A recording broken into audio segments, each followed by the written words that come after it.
हिंसा पर इस वक्त की बड़ी खबर, बड़ा अपडेट। अब तक कुल 45 एफआईआर इस पूरे मामले में दर्ज। सांप्रदायिक हिंसा के खिलाफ 139 लोग गिरफ्तार किए गए। एक भी एफआईआर बजरंग दल वीएचपी के नाम पर नहीं है। सूत्रों के हवाले से ये बड़ी जानकारी। 3 एफआईआर सोशल मीडिया पर पोस्ट की गई। वीडियो से रिलेटेड इलाके के अपराधियों की लिस्ट खंगाली इस वक्त जा रही है। बीती रात पुलिस ने 4 गांव में रेड मारी है। पुलिस ने 10 एसआईएस आईटी टीम का गठन किया और हर एसआईटी की टीम 5 एफआईआर की अब जांच करेगी। तो ये एक बड़ा अपडेट नो हिंसा के मामले पर। अब तक कुल 45 एफआईआर दर्ज। सांप्रदायिक हिंसा के खिलाफ 139 लोग गिरफ्तार। एक भी एफआईआर बजरंग दल और वीएचपी के नाम पर नहीं है। सूत्रों के हवाले से ये बड़ी जानकारी मिल रही है। आनंद सिंह मेरे सहयोगी मेरे साथ लगातार ग्राउंड जीरो से जुड़े हुए हैं। आनंद, आपके पास क्या कुछ और इन्फॉर्मेशन है? क्योंकि अब एफआईआर की फेहरिस्त जारी की जा रही है, लोगों की पेशी की जा रही है जो हिंसा में संलिप्त थे। लेकिन सूत्रों के हवाले से जानकारी ये है आनंद कि बजरंग दल और वीएचपी के नाम एक भी एफआईआर नहीं। जी बिल्कुल, आपने सही कहा। मैं इस वक्त उसी थाने में हूँ। आप मेरे पीछे वो थाना देखेंगे। कुछ देर पहले ही एक स्लॉट के उन आरोपियों को लेकर जाया गया है कोर्ट में, जहां उनकी कुछ देर बाद पेशी होगी। जैसे ही कोर्ट में उनकी न्यायिक हिरासत से या रिमांड को लेकर लगातार बताया जा रहा है कि पुलिस रिमांड की मांग करेगी, लेकिन कोर्ट जो भी देती है वो आगे देखने वाली बात होगी। लेकिन लगातार अब जो दंगे हो चुके हैं उसके बाद की आगे की कार्रवाई की जा रही है। लगातार इस मामले में एफआईआर लिखी जा रही हैं। कई टीमों का गठन हो चुका है और तफ्तीश की जा रही है। हर वो सीसीटीवी वीडियो देखा जा रहा है जहां से लोगों की पहचान की जा रही है। उसके बाद अब गिरफ्तारी का दौर चालू हो चुका है। तो प्रशासन अब हिंसा के आगे की कार्रवाई की जा रही है और उसके साथ साथ लोगों को समझाया बुझाया, शांति को लेकर लगातार कोशिश की जा रही है। लेकिन इसी दौरान देखा जा रहा है कि हरियाणा और राजस्थान में वार पलटवार शुरू हो चुका है। राजस्थान के मुख्यमंत्री अशोक गहलोत ने ट्वीट करके खुद निशाना साधा है राजस्थान सरकार के ऊपर। उनका साफ कहना था अपने ट्वीट में कि हरियाणा के मुख्यमंत्री या हरियाणा पुलिस ने उनका सहयोग नहीं किया जब राजस्थान पुलिस आई थी हरियाणा में मोनू मनीषर को गिरफ्तार करने को लेकर। तो आप देख सकते हैं राजनीति अब इस मामले में शुरू हो चुकी है। लेकिन उसके साथ साथ कोशिश की जा रही है कि लगातार लोगों को समझाया बुझाया जा सके और शांति को आगे बढ़ाया जा सके। देखिए आनंद, ये जो पूरी हिंसा हुई है इसमें 1-2 लोग नहीं थे और जितनी भी एफआईआर अब तक दर्ज हुई है इसकी तस्दीक भी कर रहा है। लेकिन सोशल मीडिया पर जो पोस्ट किए गए, क्या उतने ही लोग थे वाकई हिंसा में? क्योंकि ये अब हरियाणा पुलिस के लिए एक बहुत बड़ी चुनौती होगी उन तमाम लोगों को पकड़ने की, उन तमाम लोगों के खिलाफ एफआईआर करने की जो हिंसा में संलिप्त थे, जिन्होंने इसकी प्री प्लानिंग अगर हुई है तो उसमें प्री प्लानिंग में वो इन्वॉल्व थे। ये एक बड़ी चुनौती है फिलहाल हरियाणा पुलिस के लिए। जी बिल्कुल सही बात है। इसको लेकर लगातार हरियाणा पुलिस भी कोशिश कर रही है। हर सोशल मीडिया अकाउंट को खंगाला जा रहा है जो कई दौरान देखा गया था। उस दौरान हिंसा के दौरान लाइव वीडियो किए गए थे, उनको खंगाला जा रहा है, चिन्हित किया जा रहा है किस अकाउंट से हुए थे, उनका आईपी एड्रेस क्या है। और उसके साथ साथ तमाम वो वीडियोस जो सामने आए हैं उसको लेकर एक लंबी फेहरिस्त है जो हरियाणा सरकार लगातार कोशिश कर रही है पुलिस प्रशासन की उनको देखा जा सके और चिन्हित किया जा सके। और आप देख रहे हैं एक के बाद एक एफआईआर दर्ज की जा रही है। कल जहां 40 थी आज उसके आगे बढ़ती चले जा रही है एफआईआर। हर उस पीड़ित की तहरीर ली जा रही है जो भी इस हिंसा में घायल हुआ है या किसी भी तरह की त्रासदी हुई है। तो आप समझ सकते हैं कि अब कार्रवाई आगे बढ़ चुकी है और उन लोगों को चिन्हित किया जा रहा है कि जिन्होंने इस हिंसा को अंजाम दिया। फोटो देखी जा रही हैं, वीडियोस खंगाली जा रही हैं और लगातार सबसे पूछताछ की जा रही। क्या ये साजिश सुनियोजित थी, पहले ही टारगेट कर लिया गया था और क्या, और कौन इसका मास्टरमाइंड है?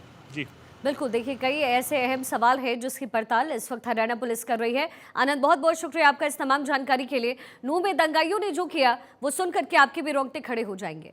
अचानक दंगाई आए और रास्ते में जो कुछ आए उसे आग के हवाले करते चले गए। इतना ही नहीं, दंगाइयों ने दुकानों में भी लूटपाट की जिसकी वजह से लोगों में दहशत का माहौल है। एक रिपोर्ट आपको दिखाते हैं।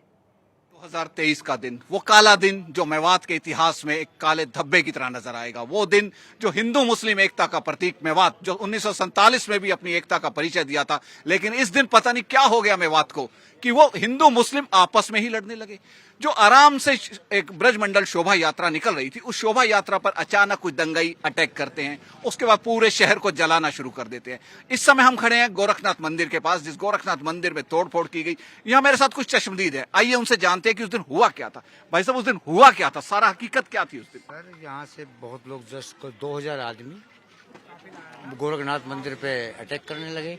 हमारे पड़ोस के मोहल्ले वार्ड नंबर 7 है प्लस 8 है, वो इकट्ठे हो गए एकजुट में, फिर उनको भगाया। उन्होंने हवाई फायरिंग की है, उन्होंने गोले चले, पेट्रोल पंप फेंके हैं। यहाँ सारे आपको देख ही रहा, आग लगाई है उन्होंने। और उसके बाद भागे नहीं, दुकान लूटना शुरू कर दिया है और कई सुनारों की दुकानों पे ताला लगा है, वहाँ पे उनको तोड़फोड़ की है उन्होंने। और आगे बढ़ने की कोशिश करे, लेकिन हम लोगों ने, हमारे मोहल्ले वालों ने उनको आगे नहीं बढ़ने दिया। आपको क्या लगता है कितना नुकसान हुआ होगा इस सब? यहाँ कम से कम करोड़ों का नुकसान है सर, करोड़ों। इतने एक आध 100-150 गाड़ियां जला दी गई और एक आध हजारों की तादाद में लोग इकट्ठे हो गए। हमारे मंदिर पर अटैक किया, पुजारी जी को मारा, उसकी धर्मपत्नी जी को मारा, उसके बच्चों को मारा। तब मोहल्ला वालों को पता लगा तो इकट्ठे होके आए, उन लोगों ने उनका डटकर मुकाबला किया, तब जाके उन्होंने यहाँ से भगाया। उसके बाद एक दुकान का ताला तोड़ा, उसमें कपड़े सारे लूट कर ले गए, फिर कुछ बच गया तो उसको आग के हवाले कर दिया, वो दुकान सारी जला दी गई। तो लगातार ग्राउंड जीरो से ये रिपोर्ट हम आप तक पहुंचा रहे हैं। मेरे सहयोगी भी तमाम चप्पे चप्पे पर इस वक्त मौजूद हैं और अनिल पुष्करना नू हिंसा के पीड़ित हैं, इस वक्त हमारे साथ जुड़ गए हैं। अनिल जी, मैं आपसे जानना ये चाहती हूं कि उस दिन क्या कुछ हुआ और किस तरीके से वहां पूरी तस्वीर बदल गई। आप वहां पर मौजूद थे, क्या आपको नजर आया और क्या पुलिस तक पहुंचने की कोशिश लोग कर रहे थे? पुलिस तक पहुंचने की बहुत कोशिश की गई थी, लेकिन पुलिस वहां थी ही नहीं। और हम लोग नलड़ मंदिर तक तो सब कुछ ठीक ठाक था। वहां से जब आगे बढ़े हैं, मेडिकल कॉलेज से लगभग 3-1 किलोमीटर हम लोग आगे गए हैं, तो वहां आगे एकदम से ब्रेक लगी और हमने बाहर देखा कि भाई क्या हो गया, कहीं कोई एक्सीडेंट तो नहीं हो गया। तो 500-700 मीटर की दूरी पर आगे दिखा कि पत्थरबाजी हो रही है, छतों से पत्थर चलाए जा रहे थे, उस वजह से गाड़ियां रुकी हैं। तो अनिल जी, ये किसकी तरफ से किया गया? आपने अपनी आंखों देखी, क्या समझ में आया आपको? क्योंकि दो गुटों में ये झड़प हुई और इल्जाम दोनों ही तरफ से लगाए जा रहे हैं, तो आपको क्या समझ आया? ये शोभा यात्रा जब निकली, क्या उनकी तरफ से इसकी शुरुआत की गई या फिर वहां जो आसपास के लोग थे, कौन किसका इन्वॉल्वमेंट आपको देखा?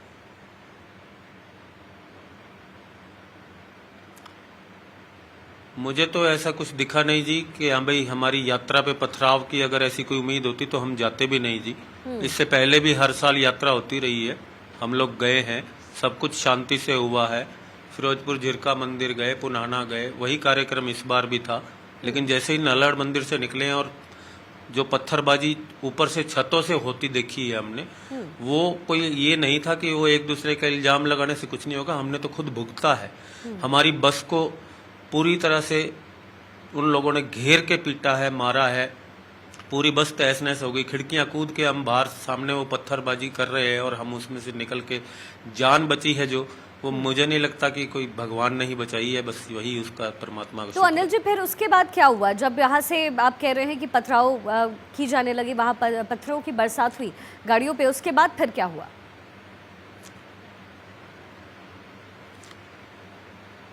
उसके बाद गाड़ियां वापस मोड़ी गई, क्योंकि वहां पर लगभग आधा घंटा जो था वो फंसे रहे हम लोग।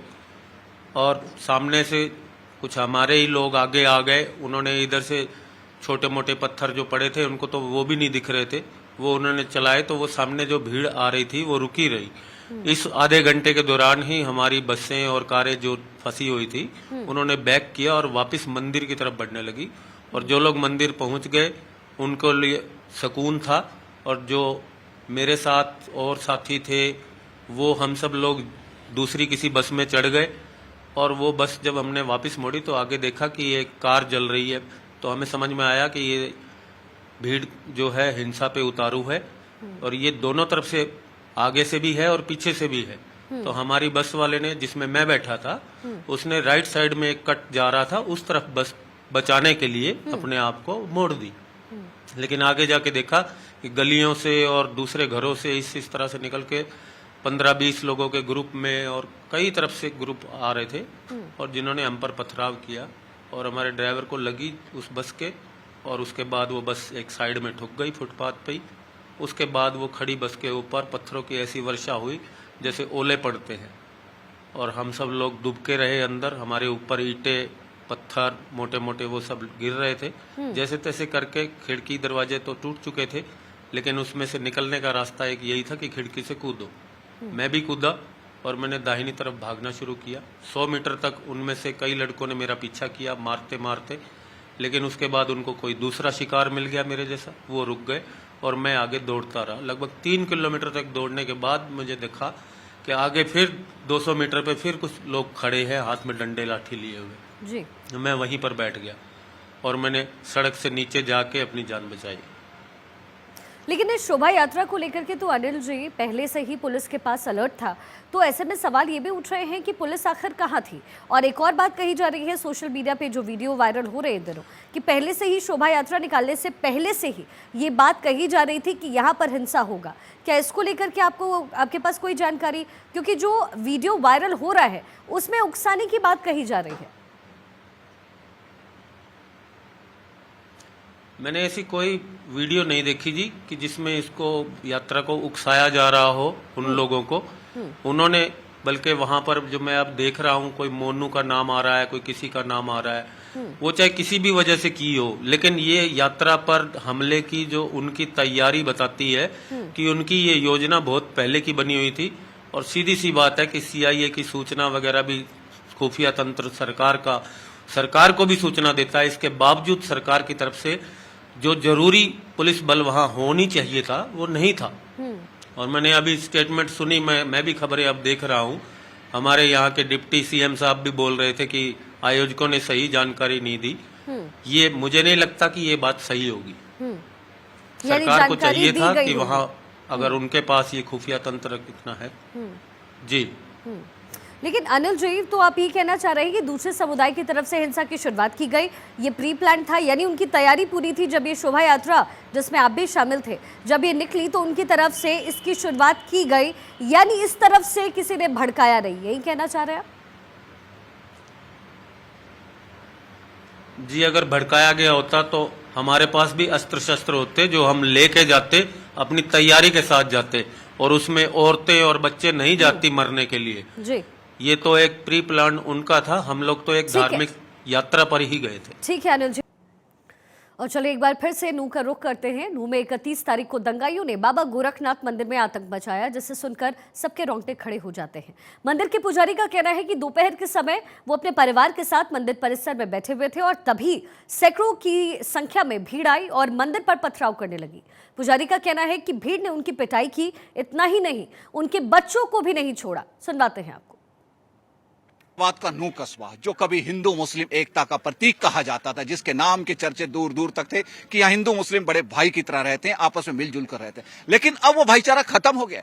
31 जुलाई 2023 का दिन भारत के इतिहास में, मेवात के इतिहास में कहूंगा, काले धब्बे की तरह देखा जाएगा। जिस तरीके से कुछ लोगों ने यहां आकर मंदिरों में तोड़फोड़ की, एक एक व्यक्तियों को, यहां तक कि पुजारी को बाहर निकाल कर पीटा गया। हम इस समय खड़े हैं गुरु बाबा गोरखनाथ मंदिर के अंदर। इस गोरखनाथ मंदिर पर 31 जुलाई को शाम 3 बजे के आसपास कुछ दंगाइयों ने हमला किया। आप देख सकते हैं कि वहां पर ये सामने जिस तरीके जहां तख्त पड़ा हुआ, यहां पुजारी बैठे हुए थे, उन पुजारी को खींचकर बाहर लाया गया। उनकी बाइक पड़ी थी, उन्हें तोड़ा गया। उस तोड़ने के बाद उस बाइक को इस जगह जलाया गया, जिसे अब पुलिस वाले उठा कर ले गए हैं।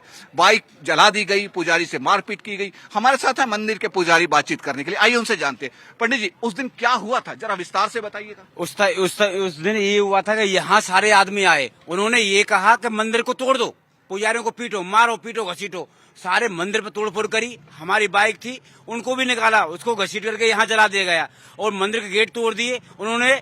हमारे बच्चे भी रात को जगते हैं तो ये कहते हैं आओ, वो आगे मारेंगे। बच्चे भी नहीं सो पा रहे हैं, ये हमको मार रहे हैं, काट रहे हैं, पीट रहे हैं, बस। और कोई इनको सुनाई नहीं देता, दिखाई नहीं देता।